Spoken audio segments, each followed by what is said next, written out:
Jo vaig néixer agarrat a la cua d'un xotet. Agarrat a la cua d'un xotet naix l'any 1917 un etern supervivent. Aquell que fuig per les serres dures dels ports i el Maestrat, un perseguit per la soledat i la incomprensió. Naix la Pastora. Jo soc filla de Joaquín, germà de la Pastora. Eren 7 germans. Li tenia una mica de respecte, perquè clar, anava vestida de dona, però tenia la veu d'home. Naix com a Teresa i mor com a Florencio, però sempre ha sigut la Pastora, durant molts anys un nom de llegenda. La veritat és que la seva vida ha sigut de lluita constant i molt trista. Se la coneix com la màquia hermafrodita, un personatge contradictori i enigmàtic que es passa la vida fugint. És una assassina. No diguen que ha sigut una marginal, que ha sigut, jo no sé si ha sigut marginal o no, però al final assassina. Assalta masos i segresta masovers. La seva foto penja de totes les casernes d'Espanya. És un dels bandolers més buscats als anys 50. Li atribueixen 29 assassinats, el jutgen i passa 17 anys a la presó. Sempre s'ha declarat innocent.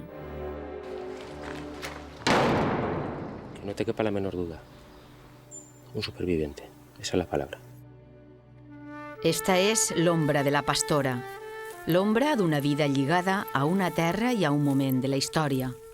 Una ombra que pot ser d'home o de dona, d'àngel o de dimoni.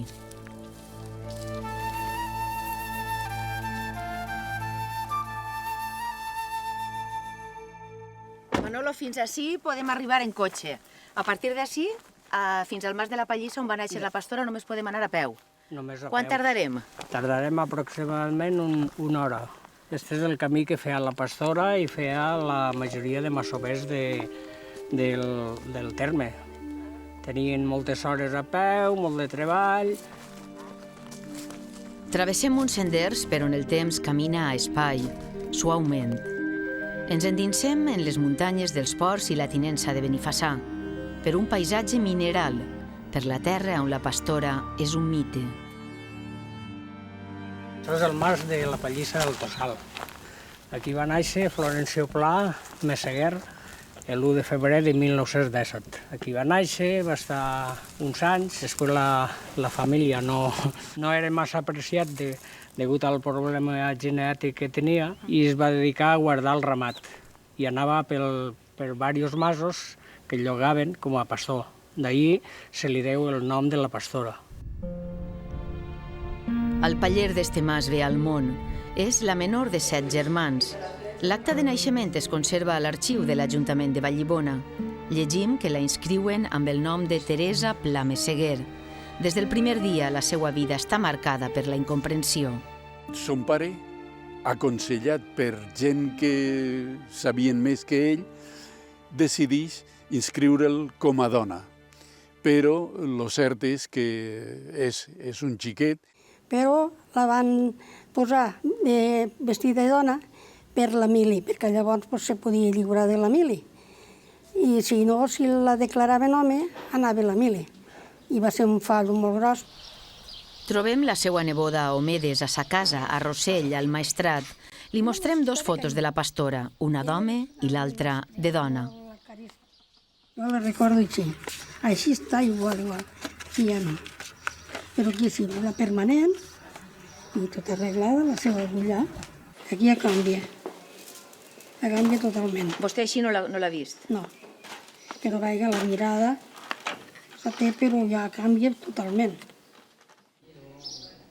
La Pastora té una vida de novel·la i en novel·la s'ha convertit. L'escriptora Alicia Jiménez Barlet ha guanyat el Premi Nadal amb On ningú no et trobi, el llibre que recull la seva vida. Interessar-me tot, els sentiments que tenia. Què predominava més, la duresa pròpia d'ella o aquesta sensibilitat de la que feia gala també, perquè li agradaven els xiquets menuts, li agradaven els animals. quan li van tallar el pèl per fer-se home, plorava. Era una persona sensible, no era un tros d'animal. Amb ella anem a Vallibona, un poble que s'alça elegant a la vora del riu Servol, entre les valls dels ports. El poble de la Pastora, la terra de carboners que la va criar, les costeres per on va créixer, un encreuament de camins i d'història per a iniciar-se en els maldecaps i les dificultats de la vida. Esta terra és un poc com era la Pastora? Salvatge, una mica, encara que la gent no li agradarà que diguem això, perquè és una gent tan civilitzada que han conservat el poble perfecte. Però agreste sí que ho és, sí. Encara és solitari, encara és dur, hiverns freds, sí.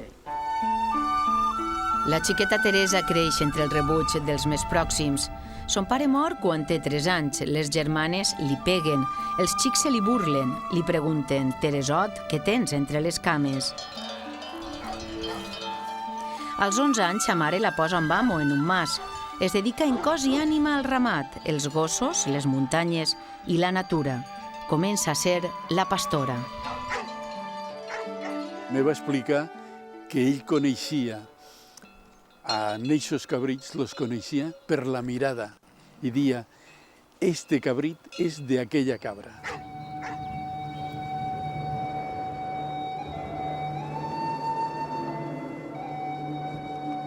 Coneix pam a pam les muntanyes. La soledat és la seua primera salvació. Soledat, sempre soledat. Soledat a la família que la va rebutjar. Soledat a la muntanya per estar treballant des dels 11 anys. I després els conciutadans també la rebutjaven perquè tenia una pinta estranya, era un homenot, li deien Teresot, se li reien. És un personatge que va tenir que aprendre la violència per sobreviure i per fer-se respectar. I creix atrapat en un cos d'home i vestit de dona, entre ovelles i corders. Quan treballava al Mas del Cabanil, al terme de la Pobla de Benifassà, els maquis, els guerrillers antifranquistes que s'amagaven a la muntanya, entren en contacte amb la pastora. Volen que baixi als pobles a comprar-los menjar i que els faça de guia. La gran avantatge que van trobar els maquis en la pastora va ser això, que la pastora estava realment adaptada. No és que tinguera que dependre res de la muntanya, ho sabia tot. Un dia canviarà per sempre la seva vida. És l'any 1949. Té 32 anys i va vestida de dona, amb una falda negra llarga. Prop del Cabanil, un tinent de la Guàrdia Civil l'obliga a despullar-se per a comprovar si és home o dona. Pateix una humiliació que la marcarà per sempre. El Cabanil també és l'escenari d'un episodi d'extrema violència. 3 dies de tiroteig entre els maquis i la Guàrdia Civil que acaben amb els guerrillers morts i el mas cremat. L'impacte de les bales encara avui és visible. La pastora tampoc no podrà oblidar mai com li rebenten a puntellons els genitals a l'amo del Cabanil i li disparen per l'esquena. L'acusen de col·laborar amb els maquis i aquest dia decideix fer-se guerriller. I el maquis va trobar companyerisme, va trobar la possibilitat de canviar-se en un home, li van ensenyar a llegir i a escriure. No té una motivació ideològica ni política, però amb els maquis troba la seva identitat. Es talla els cabells, es lleva la roba de dona i naix Florencio. Va trobar una mini-societat que la va acceptar. Jo crec que això va ser molt important i una de les raons per les quals va fugir a la muntanya. Amb albarques als peus i un vell fusell a les mans, la pastora lliga el seu destí a un company del maquis, Francisco Serrano Iranzo. Se apreciaron los dos mucho y les tocó vivir lo que les tocó vivir. Amb els maquis estarà 20 mesos. Arriba un dia en què els guerrillers creuen que Francisco i la pastora els han traït i decideixen desertar. Ara seran bandolers. Assalten masos i segresten els masovers. Són enemics de tots, dels maquis i de la Guàrdia Civil. S'amaguen en coves, viuen com animals. Los dejaron abandonados y entonces tuvieron que ser bandoleros a la fuerza. Tenían que robar para comer. Lídia Serrano viu a Castellot, al Maestrat. Quan son pare se'n va amb els maquis, ella té 9 anys i el veu per última vegada als 14. Primero fue una buena persona, después, pues como todos.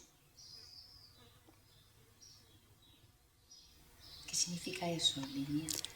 Pues significa que después, si hizo muertes o hizo otras cosas, le obligó la vida y las hizo y ya está. Ens acompanya al mas on va néixer, el mas de Val de la Bona. D'ací va veure fugir son pare enmig dels tirs de la Guàrdia Civil. Había un tronco allá abajo. Se creían que era mi padre entre el panizo.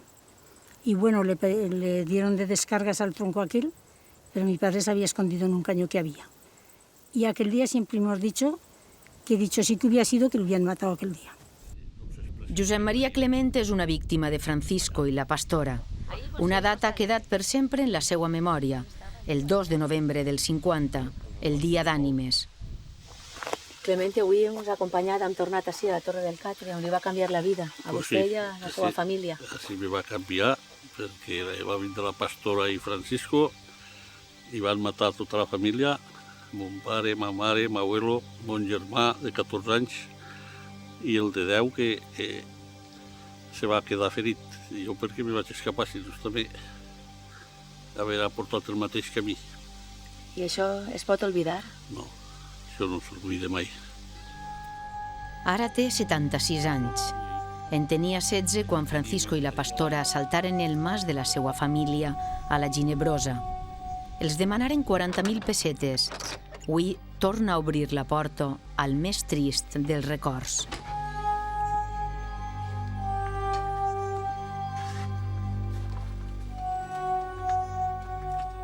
Va entrar ahir, la metralleta es va matar i estaven tots. M'abuelo estava allà a la vora del foc i ma mare segurament se posaria davant per salvar els crios i va pegar un tir al mig del front. I que va caure panxa per amunt. I no res. Com recorda vostè avui això, aquests moments? Pues ja pots veure, fatal. Clement està viu perquè va fugir a donar avís. La Pastora el va perseguir, però no l'agafà.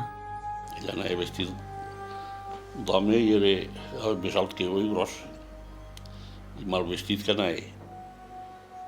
Una gorra hasta les orelles, unes grenyes hasta si baix. Feia temor. Encara somio alguna nit en ell. Que més de 4 vegades he caigut de llit ensomiant que corren detrás de mi, no fa molts dies, que vaig arreglar un tossolo. Ensomies, és que això no se passa mai. Quan Clemente fuig, Francisco dispara sense pietat. Diu que ho fa per venjar la mort de Rubén, un maqui assassinat per la Guàrdia Civil un any abans. Els mata a tots. Però al germà menú de 10 anys, cosit a tirs, encara li queda un fil de vida. Li va entrar una bala per així pel raconet de l'ull i li va així per la cara. Encara porta la cicatriz ahí, perquè la bala quan entra fa molt poquet forat, però la quix obri. Tenia un boquet a la cara, pues tota... Portava 10 tirs. Ne portava uno que sí, que no sé com no li va agarrar el cor. La Pastora, que cojones han de fer justícia. Com moltes coses que van passar. Que això no... Però jo si haver tingut ocasió, t'ho dic cert que no, ui, no haver pensat gens, que me l'haver carregat. Això no tenen perdó de Déu a mi. És un crier de 10 anys, l'altre de 14, que no mai s'havien posat res a ma casa, és que és una gent que bueno, i que te vinguen dos despelotats d'estos i t'abrasen allà a tirs, vinga, va. Això no se paga en res.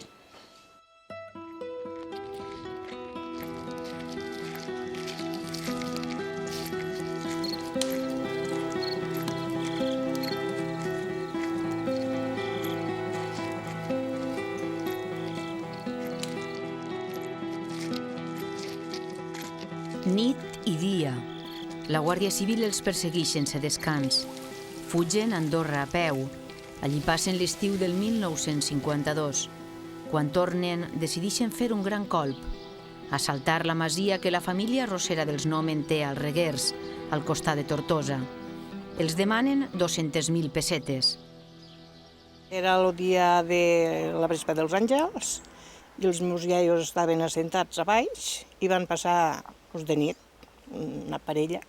Li van dir bona nit, i al cap d'un rato va sentir los tiros i diu, ui, los senyorets com xalen esta nit, que no fan només que tirar coets. I allà a les 5 del matí va vindre la senyora Rosita de Nomen i li va dir, oi, Dolores, quina nit més dolenta han passat, que mos han entrat els maquis i mos han lligat a la noia en una soca de pi.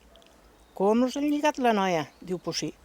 Diu, ha estat la Piti lligada en una soca de pi que mos demanaven aquests diners, que jo ara d'això no me'n recordo, i no els tenien.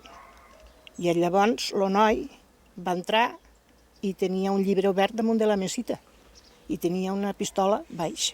I clar, llavors era o disparar o que t'agarraven a tots.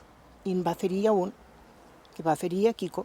I en acabat van marxar sequia amunt i en l'endemà de matí una dona el va trobar mort dins de la sequia. Però a la pastorella no la van trobar llavors. Francisco mor com a conseqüència dels tirs que li dispara el fill dels Nomen i la pastora fuig de tots i de tot. Només vol amagar-se. 2 anys, del 1954 al 1956, passa soles a la Cova de l'Àguila, al terme de Xert. Avui volem fer el mateix camí que tantes voltes ha fet la pastora.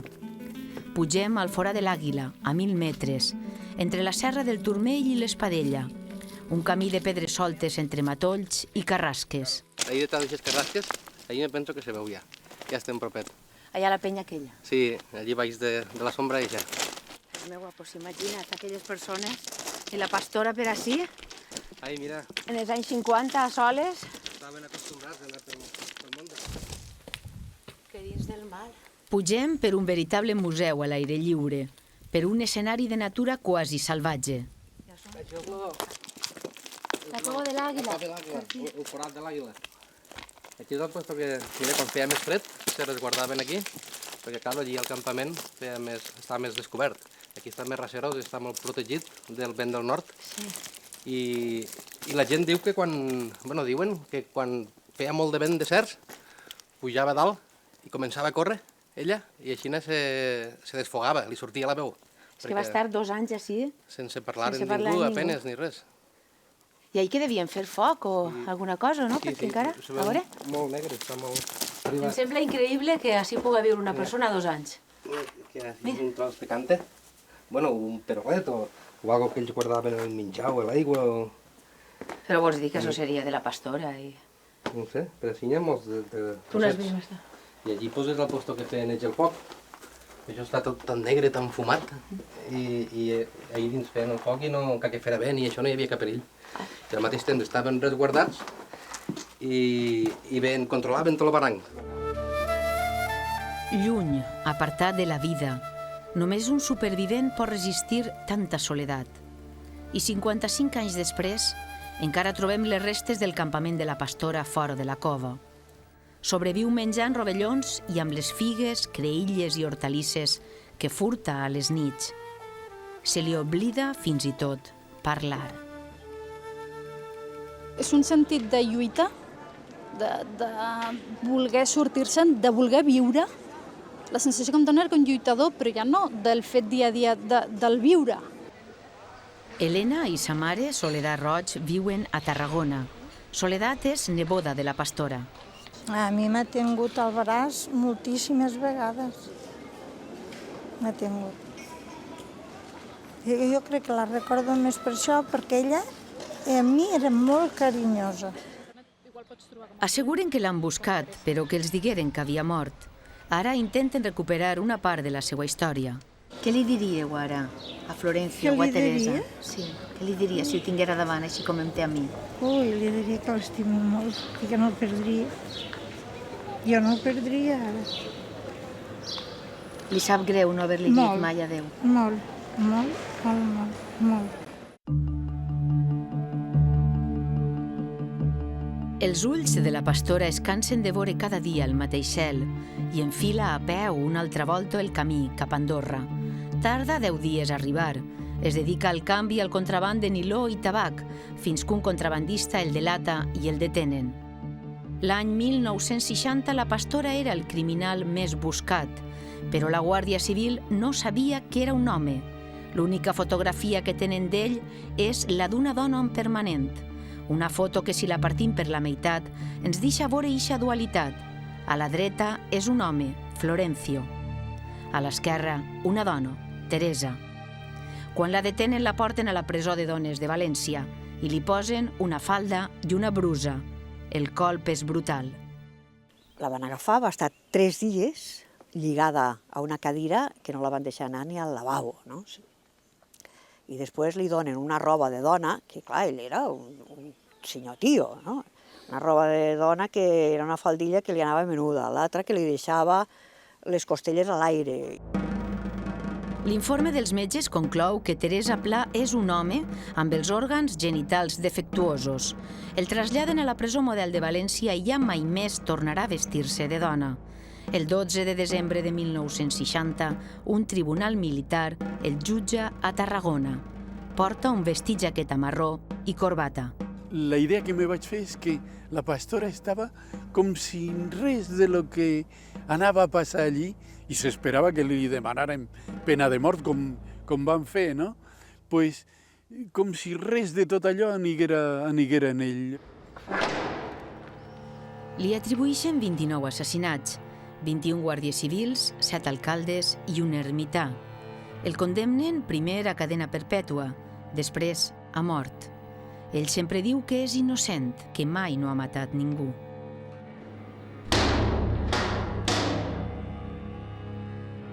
Està tancat 8 anys a la presó de València i així coneix un funcionari, Marino Vinuesa, que es converteix en el seu àngel de la guarda. Mi padre lo fue observando ahí cuando llegó al cárcel modelo de Valencia en el año 1960 y vio que habían cosas que no le cuadraban. No tenía el perfil de un asesino, por la forma de relacionarse, por la forma de ser, por la disciplina con la que él se manejaba en la prisión, veía que tal. Y poco a poco fue acercándose a él hasta que se pudo ganar su confianza. El traslladen al Dueso, a Santander. És un intern exemplar. Vinuesa demana l'indult de la pastora al rei i l'any 1977 ix de la presó. És un home de 60 anys, n'ha estat 17 tancat, no té on anar. El hombre cuando salió en libertad pues no se lo pensó. Automáticamente se vino a la cárcel modelo a buscar a mi padre. Mi padre cuando salió pues se quedó un poco sorprendido porque no lo esperaba. Y le dijo, Florencio, ¿tienes dónde ir? Don Marino, estoy a su disposición. ¿Y no tienes dónde ir? Digo, pues no se hable más, vente conmigo. Y aquí vino. I així, amb esta família, en este xalet d'Olocau, viu Florencio, la pastora, els últims 27 anys de la seva vida. ¿Habéis sido su familia? Sí, cuando murió mi padre, pues recuerdo yo que estaba aquí y viene él con las lágrimas a los ojos y me dice, bueno, ahora que ha muerto tu padre, ¿qué voy a hacer yo? Y digo, nada, Florencio, mi padre te ha recogido y tú seguirás con nosotros. Y es la primera vez en mi vida que yo he visto a Florencio abrazarme porque él era una persona muy introvertida. Y dándole gracias. Gracias. Y se fue por el caminito llorando a su caseta. És en esta caseta on dorm i on troba molt més que un sostre. Pues él se levantaba muy temprano y ya a las 5:30 de la mañana pues ya se ponía a trabajar, a hacer ruido, porque él era muy trabajador. Y a las 9 de la mañana pues se daba unos almuerzos, pero con cuchara, o sea, almuerzos buenos. Y ya pues a las 10:30 se sentaba ahí con sus pájaros, que había una pajarera ahí, y se sentaba, yo me acuerdo que se sentaba en una banqueta, porque él era muy humilde, muy espartano. Y esta banqueta la hizo él, que la conservamos, esta y otra más. Yo recuerdo que él se sentaba ahí, y yo muchas veces le pregunto, ¿qué, Florencio, descansando? Y dice, pero si no estoy cansado, estoy muy bien. Digo, pues nada, pues sigue ahí. Y parece que lo estoy viendo aquí aún, porque estaba en esta misma posición. Es tu Florencio, ¿no? Como tú lo recuerdas. Sí, así es. Y lo echo de menos. Francisco, y este es el libro que escribió tu padre, con las cosas que le contó Florencio. Esta es la obra que concluyó después de muchos años de investigación y de trabajo. Y aquí lo tengo en mi poder, lo tengo pues como una reliquia, es una cosa que la tengo pues casi entre algodones. Te puedo leer una estrofa, si te parece. Sí, claro. Ante mí se hallaba Teresa hombre. Su frente era ancha, despejada, el pelo grueso, áspero y ligeramente canoso, peinábalo hacia atrás. La nariz, un poco aguileña, mostrábala un tanto torcida sobre su parte derecha por defecto de un fuerte golpe recibido durante su niñez. La boca, grande y carnosa, hallábase también desfigurada en su parte superior, donde se apreciaba el resultado defectuoso de una operación con objeto de unir el labio leporino. És la primera volta que la família vinuesa mostra este llibre. Així estan escrits tots els records de la pastora, la seva veritable història. Esta foto se la hizo con el papá, ¿os acordáis? Ah, sí, mira. Con la perrita. A los 2 años. Esa era la Betty, ¿no? La Betty la Este tuna. fue un cumpleaños de él. La Betty la tuna. Sí. El cumpleaños de Florencia, que lo celebramos siempre. I també és la primera vegada que algú que no és membre d'esta família veu aquestes fotos de Florencio.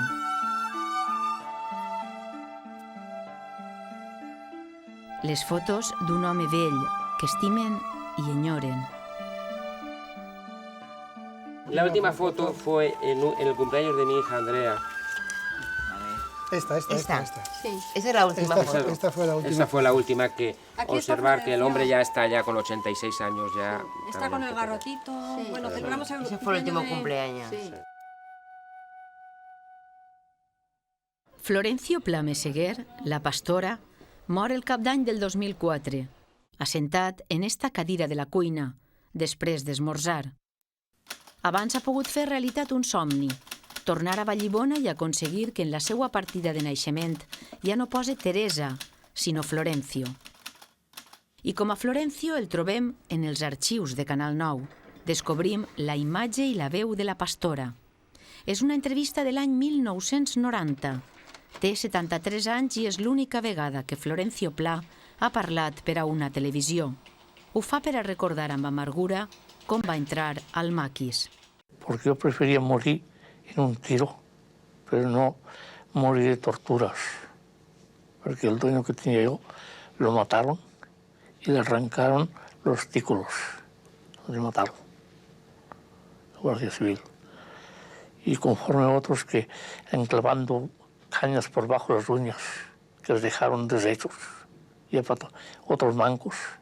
Yo para quedarme así, pues prefería morir de un tiro. Por això me metí les guerrilles.